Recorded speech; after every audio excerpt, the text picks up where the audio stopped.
Olá, boa noite, sejam bem-vindos, sejam bem-vindas para a nossa quinta Masterclass da pós-graduação em Neurociência da Memória, da Neurobiologia à Intervenção Cognitiva pela ON Educação. Que não se esqueçam, quem não se inscreveu, a pós começa em janeiro de 2026. Vamos aguardar vocês em janeiro. Hoje estou com uma convidada muito especial, a professora Paula Gouveia, que faz parte da nossa equipe de professores da pós-graduação em Neurociência da Memória. A Paula Gouveia, ela é mestre em ciências pelo Departamento de Psicologia da Universidade Federal de São Paulo. É psicóloga sênior do setor de neuropsicologia do Centro de Reabilitação do Hospital Albert Einstein. Além de ser professora, supervisora, coordenadora de vários programas de reabilitação cognitiva e de neuropsicologia da própria instituição, que é o Hospital Albert Einstein. Também faz parte da equipe do Vigilantes da Memória e, como eu já disse anteriormente, é a nossa professora da pós-graduação. Bem-vinda, querida Paula. E antes de você falar um boa noite, eu vou falar o seu tema, que é um tema muito bacana. O cérebro que reaprende. Lições de artistas, famílias e recomeços após TCE e AVC. Querida Paula, seja muito bem-vinda à nossa quinta Masterclass. Obrigada, Giz. Obrigada, professora Gislaine, por estar me recebendo aqui hoje. Eu queria agradecer também à Educação pelo convite. E a gente vai conversar então um pouquinho sobre o cérebro que aprende. A gente vai falar um pouquinho, a ideia de conversar sobre pessoas que tiveram, então, uma lesão cerebral, e então contar um pouquinho de algumas histórias, falar também de algumas pessoas conhecidas, porque também é um jeito de sensibilizar as pessoas para esse tema, porque muitas vezes as pessoas desconhecem o que acontece com muita gente que sofre uma lesão cerebral, e isso tem muitas consequências, né, tanto para a própria pessoa, quanto para a família e para quem convive com ela. Então, a ideia é a gente explorar um pouquinho isso, falar de alguns casos e ir explicando um pouco também para vocês entenderem, né, ou se familiarizarem mais com esse tema que é muito interessante. Então, vamos lá.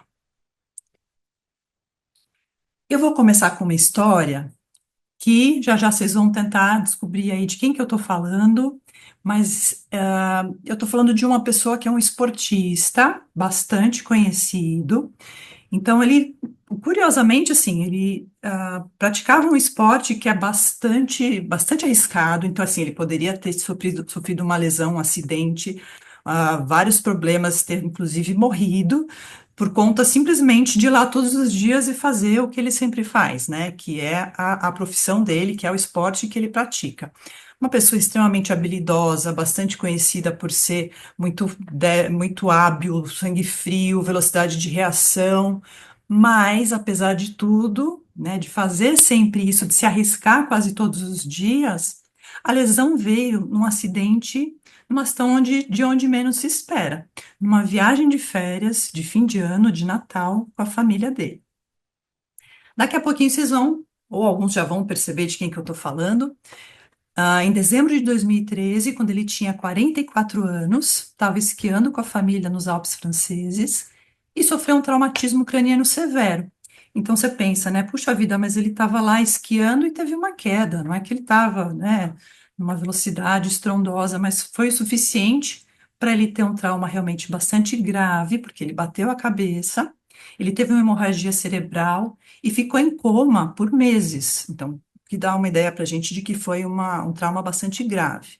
O que a gente tem de algumas descrições é que ele sofreu danos neurológicos permanentes, ficou totalmente dependente, sem fala e com alteração tanto cognitiva quanto motora, né?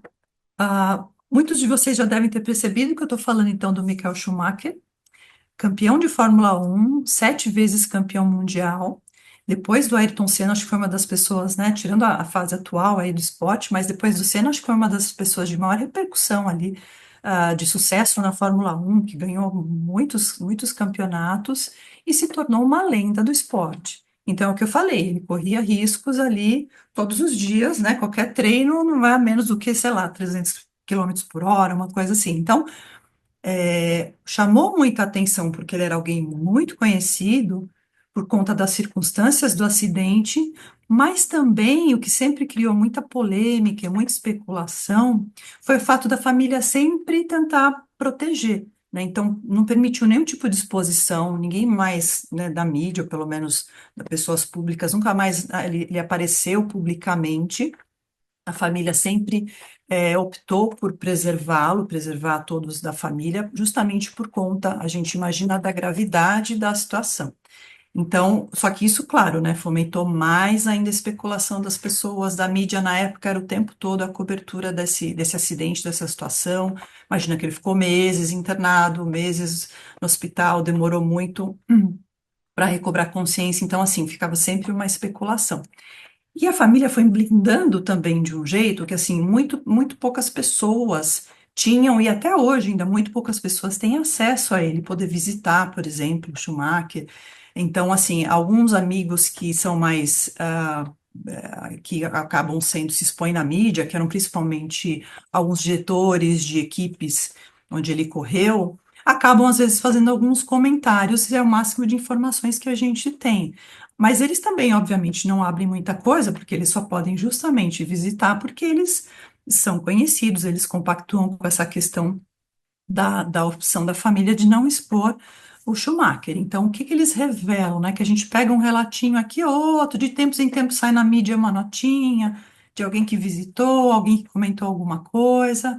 Então, eles ressaltam ainda essa questão de que ele não consegue mais se expressar verbalmente e depende completamente dos cuidadores. Então, a gente imagina alguém que está ou acamado, ou que tem uma dependência motora total, que não consegue se comunicar. Mas fica, né, o imaginário ali das pessoas, né? Puxa vida, ele não morreu, né? Senão a gente saberia. Se ele não morreu, por que que ninguém mais, nunca mais viu, né? Nenhuma foto, nada dele, né? Então, o que que aconteceu com o Schumacher? É claro que ele teve uma lesão muito grave, mas e daí, né? O que que isso traz de repercussão? O que será que aconteceu com ele? Então, antes de falar um pouquinho mais do caso dele e de outros casos, eu vou falar um pouquinho do que é a lesão cerebral adquirida. O trauma de crânio, ele é um dos tipos de lesão cerebral adquirida, que foi o que aconteceu com o Schumacher quando ele bateu a cabeça. Então, é o que a gente chama de uma lesão traumática, porque tem uma batida, tem uma coisa ali que acontece um dano no tecido cerebral. Em todos os tipos de lesão encefálica, na verdade, a gente tem um dano no tecido cerebral, ou seja, a gente tem morte neuronal, então, a gente cria como se fosse uma área ali de cicatriz ou de gliose, e isso fica permanentemente, essa área de lesão. Por mais que mude, que o paciente faça reabilitação, melhore as habilidades, quer dizer, aquela área onde teve perda neuronal, ela se mantém. Se a gente faz um exame de imagem estrutural, a gente vai continuar vendo aquela área ali de lesão no cérebro. Então, toda lesão cerebral tem essa característica, mas ela pode ser causada de várias formas, né? Então, e a gravidade dela também varia bastante. Então, a classificação das lesões cerebrais pode ser feita de várias formas. Então, depende do local do cérebro que foi atingido, isso vai direcionar que tipo de sintomas vão aparecer, a gravidade, a extensão, o mecanismo da lesão. A forma também como a pessoa reage, a resposta fisiológica. Então, é claro que pessoas mais jovens vão ter mais recursos para responder, para se recuperar do que talvez pessoas mais velhas, mas isso não é um fator principal. A gente tem uma soma de fatores, porque dependendo da gravidade da lesão, ela vai trazer um impacto muito grande, como a gente viu no caso do Schumacher. Por mais que fosse uma pessoa de boa saúde, razoavelmente jovem, a lesão dele foi tão grave que ele teve um impacto muito grande. Então, ele ficou muito tempo em coma, o que já dá uma ideia para a gente também disso, porque quanto mais tempo a pessoa fica sem consciência, quanto mais tempo ela demora para voltar a recobrar a consciência e responder a comandos, isso dá uma ideia para a gente da gravidade da lesão. É claro que normalmente a gente ouve falar, né? Ah, puxa, mas ficou em coma induzido. Então é comum na fase recente ali, logo depois da hospitalização, que tenha um período realmente onde a pessoa fica sedada. Mas isso é mais por um momento inicial, que você tem que tomar várias medidas ali para controlar alguns fatores, como pressão intracraniana, edema e tal. Mas depois de um tempo, quando esse quadro se estabiliza, normalmente a equipe médica retira essa sedação. E aí é que vem a questão, né? Alguns pacientes acordam logo e outros não. Outros vão ficar um tempo mais longo em coma, ou o que a gente chama de um estado vegetativo. Alguns vão permanecer sempre nesse estado. Então, a gente tem uma variabilidade muito grande, desde uma lesão, um trauma que pode ser leve, até uma coisa que pode ser bastante grave. Mas além do trauma de crânio, né, o TCE, que a gente fala que é uma lesão traumática, a gente também tem os outros tipos de lesão cerebral. Então, na lesão traumática, como a gente estava falando dessa batida, a gente tem essa questão do impacto, né? Então, ela pode vir por conta de uma batida na cabeça, mas independente desse impacto local ou não, a gente também tem mecanismos ali inerciais, que a gente está vendo aqui um desenho desse vai e vem, é como se fosse um chicote, né? Sempre que a gente fala em lesão, por exemplo, envolvendo automóvel, envolvendo veículo, a gente está falando de um movimento que vai trazer lesões por conta da própria batida do cérebro dentro da caixa craniana. Então, a gente já espera alguns tipos de lesão por conta disso, golpe contra golpe, lesão axonal difusa, uma série de alterações que já são bastante comuns na lesão cerebral traumática. Mas além do TCE, a gente tem as lesões não traumáticas, que podem ser o AVC. O TCE e o AVC acho que são os mais frequentes na população, é o que a gente mais vê que acontece, né? O TCE é por conta de quedas, batidas e acidentes, e o AVC por conta dos fatores de risco vasculares que as pessoas vão desenvolvendo cronicamente e acabam tendo um risco maior de vir a ter um acidente vascular cerebral. Então, no AVC ou na hipóxia, que é a diminuição de oxigenação cerebral, ou mesmo numa encefalite, que é uma infecção no cérebro, a gente também vai ter áreas ali que vão ficar sem nutrientes, sem oxigenação, então a gente vai ter também a morte neuronal. Então, vai se criar uma lesão ali no cérebro por conta de um outro mecanismo, né? No caso de AVC, o sangue não chega ali naquela região. Então, vai ter morte porque não chega oxigênio, não chega nutriente. No caso de uma anóxia, uma hipóxia, vai faltar oxigênio. Então, a gente tem esses outros mecanismos que causam uma lesão. Lembrando que a lesão cerebral adquirida, ela é diferente de uma situação congênita. Então, se a pessoa já nasceu com uma alteração cerebral, isso não é uma lesão encefálica adquirida. Ela pode nascer com uma série de alterações. No caso aqui, a gente está falando de lesões que acontecem após o nascimento. Pode ser numa criança? Pode ser numa criança, num adulto, num idoso, mas ele não nasceu com aquilo. Então, normalmente, ele estava tendo uma vida normal, desenvolvendo suas habilidades da forma esperada, e tem, né, uma ruptura abrupta ali causada por uma lesão numa situação dessas, de um adoecimento ou num trauma, como no TCE. Em geral, nas lesões cerebrais, a gente tem também sintomas, né? Eu falei da gravidade que varia, de uma série de questões que mudam, e o fato também de que os sintomas vão variar bastante de acordo com a área do cérebro que foi afetada. Então, a gente pode ter AVCs que trazem alterações motoras, como a gente vê muitas vezes, né? Um lado do corpo paralisado, mas que pode ser o esquerdo para alguns, pode ser o direito para outros, que já significa que está sendo uma lesão em áreas diferentes. E por mais que elas sejam muito variáveis no TCE também, uma pancada na cabeça, ela pode acontecer em vários locais, pode ter uma série de lesões ao mesmo tempo. Mas ainda assim, a gente tem alguns perfis que a gente mais ou menos espera por conta de alguns tipos de lesão. Então, no trauma de crânio, por exemplo, por mais que tenha regiões ali que são afetadas dependendo da região onde teve o impacto, a contusão, o golpe contra golpe, sempre que a gente está falando de um TCF fechado, como a gente diz, que tem essa situação de mecanismos inerciais, a gente, que é aceleração, desaceleração, a gente está falando de quê? A lesão de substância branca ali nos axônios e partes também do cérebro que vão bater ali na caixa craniana. Então, por exemplo, a base ali do frontal e os polos temporais.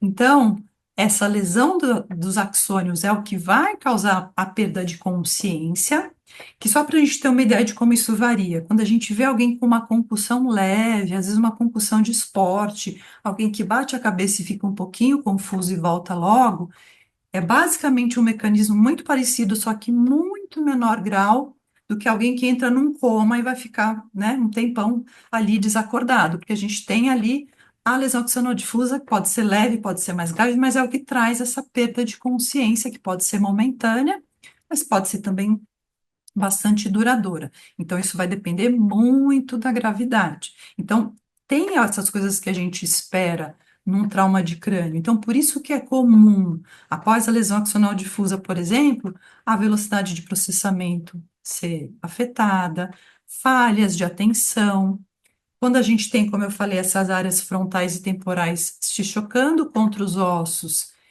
posso ter alterações de função executiva, a gente vê muitas vezes alteração de comportamento, um paciente fica com alteração por conta de lesão frontal, para quem está mais familiarizado aí com esses termos da neuropsicologia, entende um pouquinho mais, mas é um perfil que é bastante frequente depois de um trauma de crânio.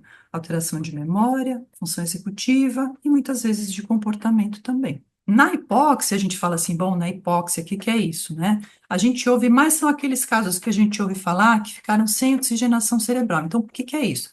Uma pessoa que passou por um quase afogamento, uma pessoa que teve uma parada cardiorrespiratória, às vezes na rua ou em algum lugar, né? A pessoa que tem também um infarto, né? Então, às vezes a gente ouve falar de pessoas que estavam fazendo uma cirurgia e tiveram um choque anafilático. Elas também podem ficar esse período sem oxigenação cerebral. É lógico que isso é um período breve, porque se isso se estende muito, a pessoa vai ao óbito. Mas esse tempo que fica sem oxigenação, o cérebro é bastante sensível a isso, né? Então, o que que é mais comum da gente observar? Alterações de memória, de função executiva e também parte motora. Então, a gente tem, como eu falei, depende muito da gravidade, mas podem ter alterações importantes, sim, principalmente de memória, depois de uma diminuição de oxigenação cerebral. Então, vamos voltar aqui ao que a gente estava contando do Schumacher. Então, ele teve ó, uma lesão grave, ficou inconsciente por muito tempo. Então, que já dá uma ideia para a gente de que foi uma lesão bem extensa, bem grave. Nesses casos, ele pode ter evoluído, né, do coma, o coma persistente, a gente chama ele de estado vegetativo, na verdade. Ele pode ter ficado assim, porque, ó, se a gente for pensar, já faz bastante tempo, são vários anos. Então, assim, quanto será que ele recuperou nesse período? Talvez ele esteja no estado vegetativo até hoje, talvez sim, porque pode ser que a pessoa sobreviva no estado vegetativo, que é o mesmo que dizer que ele não tem consciência ou percepção do que está acontecendo ao redor dele. Ele pode ter alguns movimentos reflexos, então ele pode ter o que a gente chama de ciclo sono-vigília, acorda, dorme, abre e fecha o olho, pode às vezes ter algum movimento ou bocejar, mas não significa que ele está tendo nenhum tipo de resposta espontânea, voluntária, ou que ele esteja entendendo o que está acontecendo ao redor dele. Mas também pode ser, porque às vezes a gente ouve falar que ele tem algum tipo de contato ou de resposta, ou que ele reconheceu alguém. Recentemente falaram que ele foi ao casamento, se não me engano, de alguém, então do filho, ou enfim. É, Nesses casos, pode ser que ele tenha evoluído porque a gente chama de um estado minimamente consciente.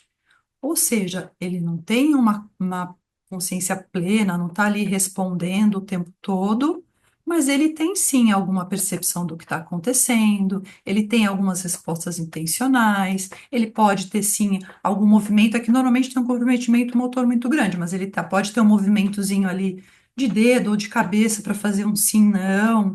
Então, ele pode ter momentos em que ele está compreendendo e consegue responder, mas isso é restrito. Claro que a gente está já conjecturando, né, especulando um pouco, porque a gente não sabe, como eu falei, né, tem um mistério todo, mas assim, faz sentido, talvez por isso a família não querer expô-lo, porque se ele tem, né, um comportamento muito restrito ou com muita dificuldade, então provavelmente é alguma coisa nessa linha, né? Então, é o que a gente imagina que tenha acontecido com ele. comum nas lesões traumáticas e não traumáticas a gente também observar que no começo, especialmente os primeiros meses, a gente tem uma evolução bastante rápida, né? Os pacientes melhoram bastante, mesmo que sejam graves, não quer dizer que eles vão melhorar completamente, mas eles estão evoluindo bem. O paciente que você vê de uma semana para outra, de um mês para o outro, que está diferente. Só que isso também é diferente. Então, nas lesões traumáticas, normalmente isso, o paciente vai melhorar rápido por um tempo mais longo, então leva até uns 6 meses para ele mais ou menos estabilizar ali as alterações que ele teve por conta da lesão. Porque isso é o tempo que leva para que aconteça uma série de mecanismos de recuperação espontânea mesmo. Lógico que se a gente estimula, muito melhor. Mas vai acontecer de qualquer forma, porque é o tempo do cérebro se reorganizar, de reabsorver edema, sangramento, né, tudo se reestruturar. E nas lesões traumáticas, isso leva mais tempo, como a gente tem uma cascata de lesões secundárias, isso leva mais tempo para acontecer do que numa lesão não traumática. Então, num AVC ou num outro tipo de lesão, essa fase onde a pessoa está melhorando bastante, tem essa melhora espontânea, ela é um pouco menor, é um pouco mais breve, ele estabiliza mais rápido. Mas são coisas importantes para a gente estar atento, principalmente quando a gente lida com essas famílias, esses pacientes, porque assim, lógico que todo mundo está muito feliz, teve a estabilização clínica, essa pessoa não corre mais risco de morte, que a família está ali achando que, bom, as coisas vão melhorar. E a equipe normalmente de saúde está muito empolgada, porque está vendo a pessoa melhorar. Só que aí entra o que eu chamo ali de uma diferença de terminologia, ou seja, o termo é o mesmo, mas cada um está interpretando de uma forma. Então, por exemplo, o que quer dizer recuperação? A equipe vai dizer para essa família que o paciente está se recuperando? Sim. Puxa, ele está se recuperando bastante. Mas o que que a família entende por recuperação? Recuperação é voltar 100% ao que era. Então, a família ouve recuperação como sendo assim, puxa, está melhorando e vai voltar tudo. Enquanto que normalmente a equipe está se referindo à recuperação como sendo assim, está evoluindo, está recuperando. Até onde vai, não sabemos, mas temos uma ideia. Mas então, assim, é uma diferença ali de expectativa. A família está ouvindo isso com uma expectativa muito mais elevada do que muitas vezes a equipe, os médicos estão querendo passar. E não acho que por, né, é uma questão de ninguém estar ali, às vezes fica essa dúvida, ai, não passa informação direito, passa ou não passa, não deixa claro, mas é difícil, é muita informação, é muito termo técnico, é muita expectativa também, a família também acaba ficando muito frustrada, porque vai vendo que vai estendendo, vai demorando, tudo é muito lento, então é muito difícil lidar com isso, tanto para a equipe quanto para a família. Mas são coisas que a gente vê que acontecem com bastante frequência. É importante a gente saber também que sempre depois de uma lesão adquirida, de uma lesão cerebral, algumas coisas são bastante frequentes. Então, por exemplo, fadiga, cansaço, né? É muito comum. Então, a gente vê alguém que sofreu algum tipo de lesão no cérebro, pode ser um AVC, pode ser um TCE, pode ser outra coisa, e muitas vezes a gente vê quem convive com a pessoa tem aquela sensação de, puxa, mas já ficou cansado, mas não fez nada, puxa, mas a pessoa não se esforça. E, na verdade, para esse cérebro que está machucado, qualquer coisa, qualquer esforço, o próprio processamento de informações, tudo é muito cansativo, porque requer muito esforço. Imagina que, né, para quem não tem nada e está ali tranquilo, normal, prestar atenção numa coisa, se eu estou aqui conversando com vocês e de repente acontece um barulho lá fora, ou eu ouço uma sirene, eu consigo ignorar facilmente e continuar concentrado aqui, né? Então, pelo menos a gente espera. Mas pensa que para um paciente, quando isso acontece, não é tão automático, para ele é um esforço, né? Ele tem que se concentrar, ele tem que gastar uma baita energia e é energia mental mesmo, para conseguir processar aquela informação, para conseguir inibir um distrator que está acontecendo ali em volta dele. Então, tudo isso é muito cansativo. A atenção dele dura menos, ele cansa mais rápido. Isso é muito comum depois de uma lesão cerebral. Alterações de memória, de atenção, de comportamento, como eu mencionei, também são bastante comuns e aí trazem um impacto no funcionamento dessa pessoa, quando ela vai tentar retomar as atividades dela, tanto de estudo, de trabalho, quanto nos relacionamentos pessoais também. né? Uma coisa que as pessoas às vezes não imaginam que pode acontecer por conta de uma lesão é uma alteração de comportamento. Então, se às vezes a família já acha que tem um exagero, não entende por que que o paciente, né, o seu familiar, não lembra de uma coisa, mas não lembra de outra, por que que às vezes ele presta atenção, às vezes não, o que é bastante comum, porque a gente tem uma série de situações diferentes e razões diferentes, memórias diferentes que funcionam e que estão afetadas. Mas isso já é difícil, às vezes, para a pessoa entender que seja por conta da lesão, alterações de humor e de comportamento, então, é mais difícil ainda, né? Nem sempre uma alteração de humor ou de comportamento, depois de por alguém que sofreu uma lesão, é só da forma como a pessoa lida com a situação. É claro que também. Ela percebe que está com dificuldade, ela tem frustração, isso vai trazer uma repercussão no comportamento e no humor dela. Mas a gente também tem que ficar atento, porque muitas vezes a própria lesão vai causar alterações de humor ou de comportamento. Então, o paciente fica mais irritado, mais agressivo, mais impulsivo, e isso pode ser por conta da região do cérebro que foi afetada, independente da questão de lidar com a situação.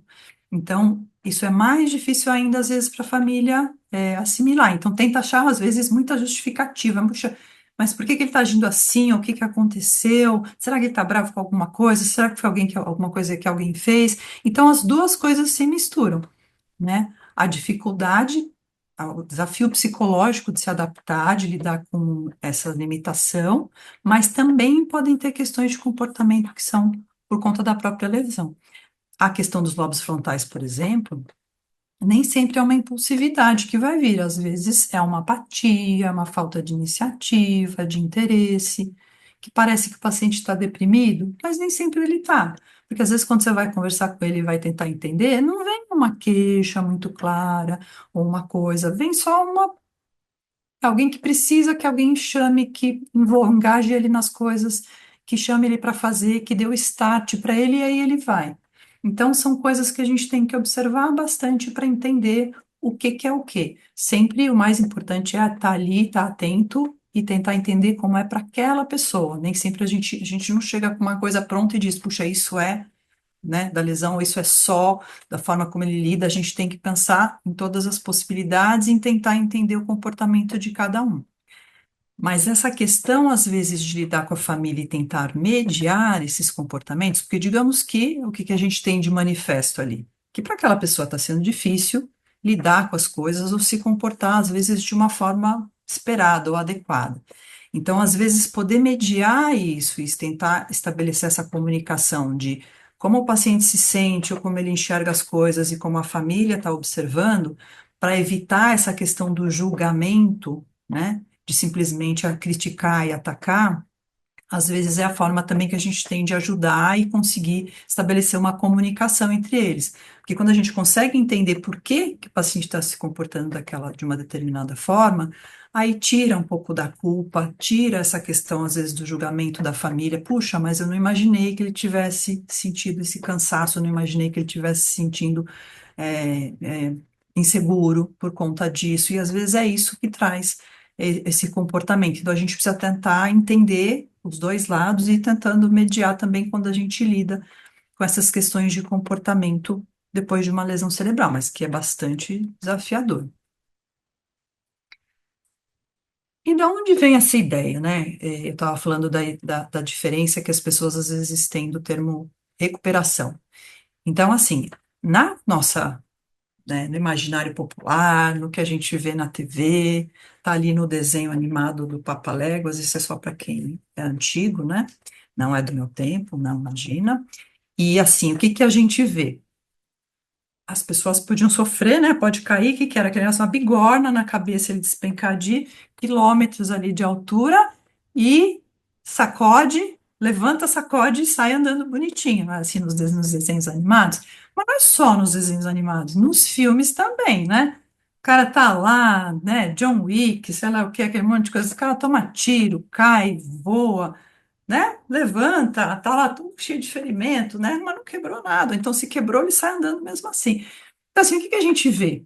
As pessoas se recuperam sempre, né? Elas podem ir para o hospital, podem ficar lá um pouquinho, mas depois tudo se resolve, né? A gente não pensa que Não é assim. Se uma pessoa entra em coma e ela acorda, puxa, ela acordou, que legal. Mas ela não acorda do mesmo jeito que ela estava antes do acidente, da lesão, né? Falando de uma pessoa que entrou em coma. Ela não vai, mesmo que ela acorde e recobre a consciência, ela vai acordar lenta, confusa, sem conseguir fazer as coisas direito, sem entender o que está acontecendo ao redor dela. Então, assim, ela vai acordar e vai reagir de um jeito muito diferente do que a gente imaginaria. Então, quando você chega lá e espera ver aquela pessoa que você conhece, que acordou, e você espera aquela mesma reação que você está acostumado de por conviver com ela a vida toda, você estranha, porque não é nada daquilo.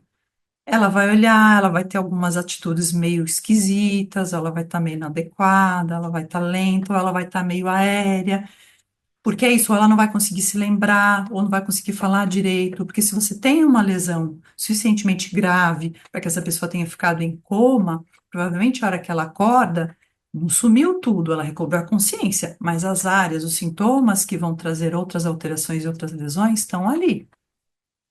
Então, ela vai melhorando aos poucos, ela não acorda de um coma, né? E já fala no filme, a pessoa acorda ali e tal. Ah, você já engata a conversa de onde parou, né? Diante do acidente. Então, assim, sempre que tem um acidente, por exemplo, um trauma de crânio, às vezes as famílias ficam aflitas com isso, porque, assim, digamos que tenha sido um acidente ou até uma situação de violência. Puxa, não fala para ele, senão ele vai lembrar. Ele vai lembrar do que aconteceu. Gente, a pessoa que ficou, perdeu a consciência e ficou confusa e desorientada, ela não vai lembrar de absolutamente nada da lesão, porque ela já perdeu a consciência, ela não guardou mais nada. E ela vai acordar confusa e desorientada, ela provavelmente não vai lembrar nem desse período logo depois que ela acordou, porque ela está confusa e desorientada. Isso significa que ela não está fixando nada de informação recente. Então, normalmente, essa pessoa não vai lembrar da situação do momento da lesão, do acidente, do trauma em si. Ela vai lembrar depois do que contaram para ela que aconteceu. Então, assim, não é o que a gente imagina. Então, né, tem muita essa coisa do imaginário e das novelas que a gente vê as pessoas acordando do coma e saindo conversando, né, engatando ali o assunto da onde parou. Mas isso, infelizmente, não acontece na realidade, pelo menos não lesões que não são tão leves, né? Uma outra história aqui pra gente. Esse também é bastante conhecido, já faz um tempinho, mas foi até legal. Eu trouxe porque eu ouvi uma notícia dele recentemente. Talvez alguns de vocês lembrem dessa história. Esse é um empresário, dono do China Box, né? Que eu acho que todo mundo conhece, que é o Robinson Chiba. Ele sofreu um acidente de moto em 2019, ó, já tem um tempinho. Ele, na época, tinha 50 anos. Ele ficou na época também um bom tempo, ele não ficou tanto tempo, ficou um tempinho em coma, mas quando ele acordou também estava com muita restrição, com muita limitação, e foi indo lentamente, evoluindo aos poucos. Mas olha, se a gente olhar até o que a própria mulher dele falou, ele ficou um período no hospital, alguns meses. Depois disso, ele não foi para casa, ele foi para uma instituição de longa permanência de reabilitação, ainda ficou mais um ano e meio nessa clínica, para então ir para casa. Então, também um outro acidente, claro, um acidente de moto, é outro trauma de crânio, bastante grave, né? E a mulher dele acabou comentando também que ele compreende atualmente, mas ele não consegue falar. Eu vou mostrar uma imagenzinha para vocês. Ele está também de cadeira de roda, mas ele tinha essa limitação muito grande também da questão da comunicação, apesar dele conseguir entender o que está acontecendo, né? Mas foi uma recuperação muito lenta. Então, às vezes a gente fala para a família, né? Porque tem às vezes uma preocupação quando está ali no momento agudo, eles estão aliviados que o familiar sobreviveu, que está ali, e às vezes a gente fala para essa, né, para essa mãe, para esse esposo, enfim, olha, você também precisa cuidar de você, você precisa descansar. E o familiar tem aquela sensação de que ele está correndo ali, dando um sprint, 50 metros. Não, não, eu vou aguentar aqui, vou no intensivo, e daqui a pouco passou. Quando, na verdade, o que ele tem pela frente é uma maratona, é uma prova de resistência. Não vai passar, porque vai acabar uma fase e vai vir outra. Então, ele precisa, na verdade, ter fôlego para outras etapas. Então, não é que assim, acabou quando ele estabilizou e ficou bem. A partir daí é que vai começar um processo de reabilitação ainda bastante longo, de muitas etapas, de muitas coisas. Mas o bacana no caso do Robinson é que assim, ele teve, lógico, muitos recursos para investir da melhor forma possível e continuar sempre batalhando e fazendo a reabilitação dele. E recentemente eu ouvi de novo sobre ele, que eu até resolvi trazer para vocês, porque foi justamente, ele foi recentemente junto com uma fono, no Congresso de Fonoaudiologia, que teve agora, 2025, bastante recente. Eles estavam explorando justamente uma IA que dava voz a ele, então ele conseguia ali usar um recurso, é como se fosse um recurso de comunicação alternativa, né? A gente está vendo aqui ele na cadeira, tem uma telinha, então onde ele pode, essa aqui é a linha fono, ele pode digitar, ele pode fazer as coisas, e a IA transforma isso em voz, né, para ele poder se comunicar. E ele é uma pessoa que fez aquele Shark Tank, gostava muito de dar palestras, né, então foi muito bacana, porque ele foi no congresso e ele fez a palestra dele, né, a partir desse equipamento. E inclusive foi o que ele falou, ó, poder estar de volta aqui falando é de longe uma das melhores sensações da minha vida. Então saiu no UOL até esses dias, saiu em outros veículos de comunicação, que ele conseguiu ir lá e fazer a palestra dele por conta dessa, né, a gente aproveita também os recursos tecnológicos aí na reabilitação, ele conseguiu fazer, falar, né, se comunicar por voz com as pessoas, e foi muito bacana essa história, mas assim, muito tempo de recuperação, muito tempo ali para caminhar e ir evoluindo aos poucos. É lógico que depois da fase inicial, onde os quadros se estabilizam, a melhora já não acontece mais tão rápida e tem um limite, né, do quanto essa melhora vai evoluir na reabilitação. Então, assim, às vezes se fala muito de neuroplasticidade, e é verdade, ela acontece, mas às vezes as pessoas têm uma visão um pouco mágica de neuroplasticidade. Ah, então a pessoa vai lá e a neuroplasticidade vai resolver. Então, lembra que eu falei para vocês que a lesão não some, ela fica lá? Então, assim, dá para achar outras formas de fazer as coisas, dá para melhorar, mas existe um limite, né? Então, assim, o que que a gente tem que fazer? Quais são as preocupações que a gente tenta fazer e que a gente usa muito a reabilitação de todas as disciplinas, mas eu vou falar um pouco da minha área, que é a reabilitação neuropsicológica. A ideia é que a gente possa fazer essa pessoa se adaptar ao máximo possível que ela consegue. Então, se não é o retorno totalmente ao nível prévio dele, mas que ele atinja o máximo de funcionalidade que ele conseguir. Então, para isso, a gente vai usar treino, exercício para melhorar o quanto for possível, sim, mas também outras estratégias funcionais e compensatórias para justamente poder aumentar a funcionalidade. Então, no caso do Shiba, por exemplo, não dava para ele falar sozinho, não adiantava só ele treinar com a fono, a fala. Então, assim, o que que é essa IA, o que que é esse recurso de comunicação alternativa? É uma forma compensatória de ajudar ele a se comunicar. O importante é que ele consegue se comunicar, mesmo que ele não consiga falar necessariamente como ele falava antes. Então, a gente tem essa preocupação na reabilitação de poder ajudar o paciente a caminhar e adaptar o máximo possível que ele conseguir.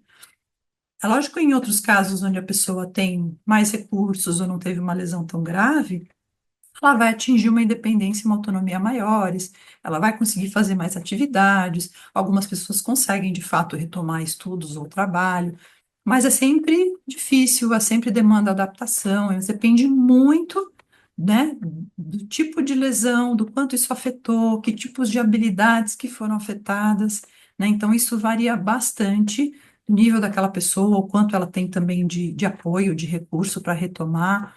Então isso é uma coisa que a gente tem que ficar atento, mas que varia bastante de caso para caso e de situação para situação. Como eu só tinha falado de trauma de crânio até agora, eu trouxe esse caso também, que ele é recente, é um caso de AVC. Então, isso é interessante de falar. O Pirula, né, que, como ele é conhecido, é um youtuber, então, 43 anos, ó, ele teve o AVC este ano, em maio de 2025, e um youtuber conhecido justamente por divulgar ciência, né, por trazer muita informação para as pessoas, então, mais de 1 milhão de seguidores, então, muita gente também ficou muito comovida com essa história, com essa situação do Pirula, que é bem recente, e eu até aproveito para falar aqui, né? AVC, a gente também fica imaginando o quê? Aquela pessoa idosa, que está lá já, né, bastante idade, então por isso acaba sofrendo um AVC e acaba ficando dependente. Mas o AVC, tudo bem, ele é mais comum, mais frequente em idosos, até porque a gente tem a questão dos fatores de risco vasculares que vão caminhando e vão progredindo com a idade. Mas o AVC acontece sim em jovens, acontece em crianças. Então não é um caso, é o menos frequente, sim, mas acontece, não é tão raro de acontecer em pessoas mais jovens. Existem vários outros fatores, como uma formação arteriovenosa, um rompimento de um aneurisma, ou mesmo alguma outra patologia, alguma outra condição, que faz com que essas pessoas acabem tendo uma fragilidade ali do sistema vascular. Hoje em dia também a gente não pode esquecer que cada vez mais os adultos estão antecipando ali os riscos cardiovasculares por não se cuidarem, por abusarem às vezes de vida sedentária, às vezes se tornarem hipertensos ou diabéticos mais cedo. Mas independente disso, como eu falei, tem outras situações, outras patologias que contribuem ali para acontecer um acidente vascular cerebral. E às vezes dissecação de carótida, alguma outra situação que leva a pessoa a uma alteração vascular. Mas no caso dele, né, o que que a gente tem? A gente também não tem muita informação, faz pouco tempo, mas a gente sabe o quê? Ficou na UTI um tempo, o pirula, então, assim, fazendo uma coisa mais de fisioterapia e mais passiva, que é o que eu falei, a fase ali recente, é difícil do paciente entender o que está acontecendo, é difícil de organizar o comportamento, normalmente ele ainda está se adequando, ele está estabilizando clinicamente, né? Tem muito mais esse lado de receber muitos cuidados passivos, de ainda estar com muitas limitações, para depois passar por uma fase, então, mais ativa ali na própria hospitalização. Então, começar ali a sentar, a fazer, fortalecer tronco, caminhar, fazer algumas outras terapias que vão se somando ali no processo de reabilitação. É interessante até quando a gente vê normalmente no hospital, centro de reabilitação, a figura do fisiatra, que é um médico de reabilitação que é muito bacana, que faz essa orquestração ali de ver o que o paciente precisa em termos de terapias, de solicitar os profissionais, de poder casar ali todas as demandas de alguém que está numa situação crônica e precisando, né, uma situação complexa que a gente fala, um paciente complexo porque ele precisa de várias disciplinas, então é nutri, é fisio, é TO, é fono, é neuropsicologia, então tem uma série de demandas diferentes para profissionais diferentes. Então ele ficou, olha, junho, foi ter alta ali para agosto, então também ficou um tempinho, né, internado, eu não tenho certeza, nunca acompanhei a história em detalhes, o que que aconteceu exatamente nesse processo. Também, lógico, tem o lado da família de não divulgar muita coisa, não expor, essas informações que eu pego são as que saíram realmente na mídia, mas é isso, olha, agora em casa, com equipe multidisciplinar, terapia ocupacional, fono, psicologia, então é isso, e agora reavaliando para talvez entrar numa etapa nova de reabilitação, né, por conta desse caminho aí longo de poder trabalhar com as limitações e cada vez melhorando mais, como foi em maio, né, a gente já está no fim de ano, provavelmente já está justamente mais estável essa situação dele, e ele deve estar uma reabilitação ali bastante intensiva para justamente melhorar ao máximo, né, se for possível. E aí a gente tem essa questão, né, que é muito difícil para a família lidar, né, para o paciente, claro, também e para a família. Então eu fui pontuando algumas coisas, né, que eram mais difíceis, a expectativa, que é muito alta, e depois, assim, a gente tem normalmente a família e o paciente com expectativas muito altas, né, o que é muito difícil, mas é esperado. Qualquer um que passe por uma situação dessa, é claro, tem a expectativa de retornar, até porque muito para o próprio paciente, o que que a gente vê? Muito da identidade dele, ele se enxerga como a pessoa que ele era antes da lesão, em todos os sentidos, inclusive em termos profissionais. Então, a identidade dele passa pela profissão dele, pelas atividades que ele fazia. Então, depois estar privado disso e não conseguir voltar é muito frustrante. E ele vai querer, lógico, sempre o tempo todo tentar retomar ao máximo a vida que ele tinha antes, as atividades que ele tinha antes. E a família também tem sempre aquela esperança, aquela, né, preocupação de tentar prover ao máximo os meios para que o familiar se recupere.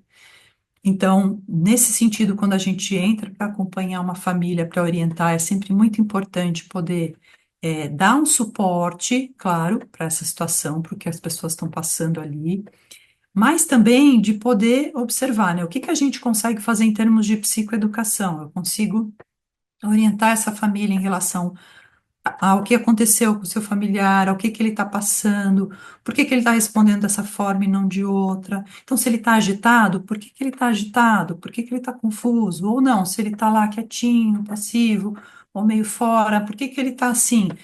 Só de entender que aquilo faz parte, que aquilo tem um motivo, né, dá uma sensação para a família de maior controle e previsibilidade, que diminui um pouco essa angústia. Então, saber sobre patologia e funcionamento cognitivo muitas vezes ajuda. Claro que a gente tem que respeitar. Em alguns momentos ou algumas pessoas não estão preparadas ou não querem ouvir um monte de informação técnica. E a ideia também não é ficar bombardeando essa família, mas é de poder fazer um paralelo ali, justamente entre o que ele está observando no familiar dele e qual a explicação ou por que que aquilo está acontecendo daquela forma. Então, é mais nesse sentido, e depois, lógico, dependendo do perfil da pessoa, ou conforme as coisas evoluem, a gente vai dando mais informação também para quem se, quando a pessoa tem esse interesse ou ela quer entender e ela também demanda por mais orientação. Mas se a gente tem essa questão também, que é muito importante ficar atento da mudança de papéis na dinâmica familiar, aí não tanto numa fase aguda, mas mais posterior. Então, às vezes, se quem sofreu a lesão era alguém que era o provedor ou que tinha um determinado papel X na família, as coisas depois vão ter que se reorganizar. Às vezes, quem era dependente passa a cuidar, né? E a pessoa que cuidava passa a ser cuidada, ou enfim, né? Às vezes até se estabelece ali aquele papel, mas pessoas que estavam ali mais fora da dinâmica ou podiam estar mais dependentes, tiveram que assumir coisas também para ajudar o cuidador principal. Então, tudo isso é muito pesado, porque varia muito da forma como as pessoas lidam com isso e não é por uma situação boa. Então, normalmente vem com um peso. Vem com um conflito, é difícil das pessoas se adaptarem, né? É como se fosse assim, da noite para o dia mudou tudo, né? Mudou a vida, mudou os papéis mudaram, mudou o trabalho, a disponibilidade, o jeito como a família se organiza, o tempo livre para fazer as coisas, mas para também cuidar, né, do seu ente querido que sofreu a lesão. Então, isso tudo é muito delicado, a gente precisa estar bastante atento. E aquilo que eu falei, né, da sobrecarga para os cuidadores, que eu falei do sprint versus a maratona, é isso. Precisa se cuidar, precisa conseguir dividir com outras pessoas, ou precisa pelo menos descansar. Para quem tem recursos e consegue dispor de cuidadores, ótimo, porque assim, não adianta querer ficar lá o tempo todo e se esgotar e depois não conseguir cuidar. Então, isso é uma coisa que é difícil às vezes, que leva um tempo para as famílias entenderem, mas que faz todo sentido quando a gente fala de uma lesão ali moderada a grave, né? Claro que alguns casos mais leves ou mais, né, breves se recuperam de uma forma mais rápida e mais tranquila. Mas para esses casos mais graves, mais desafiadores, a gente tem que ter clareza que tem muitas etapas pela frente, né?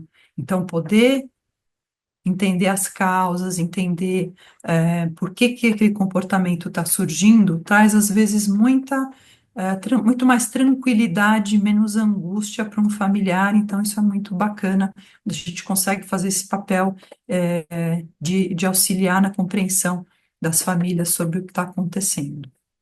É muito importante ter, né, a equipe toda trabalhando, então não é só, né, lógico que a gente concentra, eu estou falando de casos especificamente onde tem alteração cognitiva, de comportamento, que é a nossa área na neuropsicologia, mas é um trabalho, normalmente é isso que eu falei, são os pacientes complexos, é um trabalho muitas vezes multiprofissional ou interprofissional, então a gente normalmente vai ter médicos, né, um neurologista, um fisiatra, na equipe multiprofissional também, diversos terapeutas, então, físio, enfermagem, fono, neuropsicologia, terapeuta ocupacional, e é muito bacana poder trocar, inclusive, entre as especialidades, porque tem coisa que, por mais que eu entenda, não é da minha área e para mim não faz muito sentido, e que o físio vai poder me explicar e eu vou entender, ah, puxa, então agora faz mais sentido por que que ele anda desse jeito, ou por que que ele fica inseguro, ou porque tem um tal déficit, ou a gente também pode ajudar o terapeuta dizendo, olha, a memória dele está mais difícil, então se você repetir bastante ou fizer as coisas sempre do mesmo jeito, é mais fácil para ele aprender.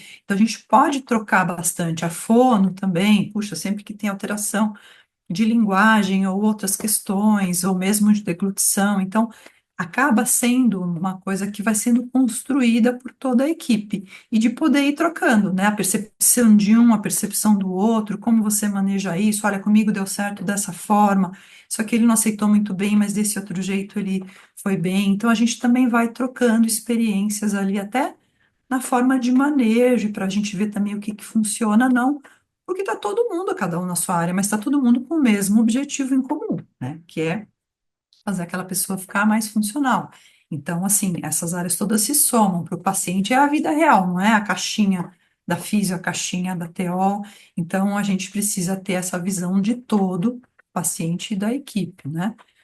Muitos terapeutas ajudam com a questão de adaptação da casa, questão de transferência, a TO consegue mapear, por exemplo, né, todas as questões ali que vão ser um impacto quando essa pessoa volta para casa, até para adaptar do ponto de vista de acessibilidade. Então, tudo isso faz muito o enfermeiro que está acostumado a lidar, não com aquele paciente agudo no hospital, mas com, né, o enfermeiro de reabilitação que está mais acostumado com essa situação de um paciente crônico que precisa sim de um cuidado, mas ele vai estar em casa, na vida dele, então não depende, não adianta só fazer uma coisa que dependa de um outro profissional externo. Mas o que que ele pode aprender e adaptar ele e a família para fazerem em casa, porque é uma situação que vai ser corriqueira, vai ser todos os dias. Então, de poder ter essa visão do paciente crônico, das questões realmente que são importantes para a independência do paciente. Então, tem muitas coisas que a gente pode fazer em termos de reabilitação nesse sentido, e do ponto de vista, inclusive, de orientação familiar, mas não só, né? Fora o que a gente vai fazer de reabilitação mesmo com o paciente. E mesmo quando a gente está trabalhando com o paciente, ter a família como um parceiro, porque é a família que vai poder observar o que está acontecendo em casa, vai poder dar um feedback para a gente do que funcionou, não funcionou, de como que a pessoa está se comportando, como ela está evoluindo. Então, a família também é um parceiro no processo de reabilitação, para checar as coisas que a gente está propondo, para dar um feedback, para poder entender e trazer os pontos também que são relevantes. O que que é importante, o que que é queixa, o que que precisa melhorar, né? Paciente e família que vão trazer essa informação para a gente poder planejar, então, a reabilitação. E, enfim, é um pouco do que eu tinha para falar para vocês sobre lesão cerebral. Se deixar aqui, dá para a gente ficar muito tempo falando de muitas coisas. Então, eu tentei, né, pincelar, trazer algumas coisas mais importantes. Paula, excelente explanação. Acho que você trouxe assim dois pontos super importantes aí, né, no caso do nosso trabalho, que é a questão dessa da mediação que você trouxe aí muito bem e dessas parcerias, né? Porque a gente entende que é isso, a gente não trabalha sozinho, né? Então a gente trabalha na parceria com o paciente, na parceria com a família, na parceria com outros profissionais, né? E o quanto a gente realmente tem que aprender sobre isso, né? E a ideia, é claro, né, da sua aula é só dar um gostinho, né, Paula, uma pincelada, né, até porque a gente teve outras masterclass que falaram mais das questões do envelhecimento e focado nos quadros degenerativos, como as demências, né, mas a gente tem muito aí, né, a se trabalhar com outros tipos de pacientes, né, que você trouxe muito bem, de TCE, de AVC, né, que também exige um manejo diferenciado, e é o que você vai trazer em várias aulas aí, né, no módulo que lhe cabe, né, dentre os 10 módulos de neurociência da memória, você vai trazer aí muita informação e novidade, realmente estratégias aí para quem gostou, né, ter oportunidade de saber como aplicar na vida prática aí do dia a dia, não é verdade? Sim, poder falar mais de reabilitação mesmo, né? Ali na mão na massa, o que que a gente faz também, ou como é que a gente atende esses pacientes. É sempre difícil, né? Eu brinco que, olha, gente, é frustrante mesmo, é difícil, o caminho do reabilitador, mas a gente tem que conhecer os recursos para tentar fazer o nosso melhor. É. Perfeito. Paulo, então, só para lembrar as pessoas que estão assistindo, que vão vir nos assistir, né?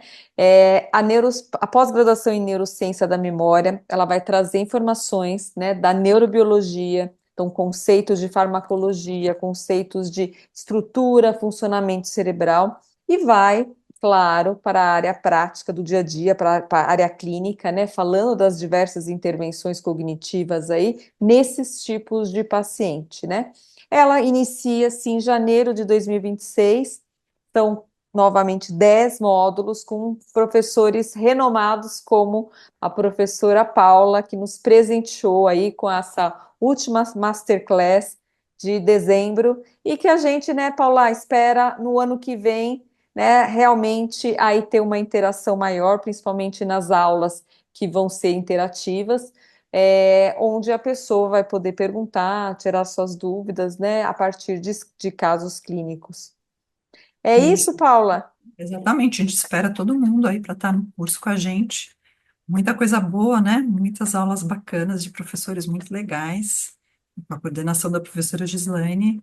Então, a gente espera vocês. Esperamos vocês aí na neurociência da memória, com alguns professores que vocês já tiveram a oportunidade de ter aula.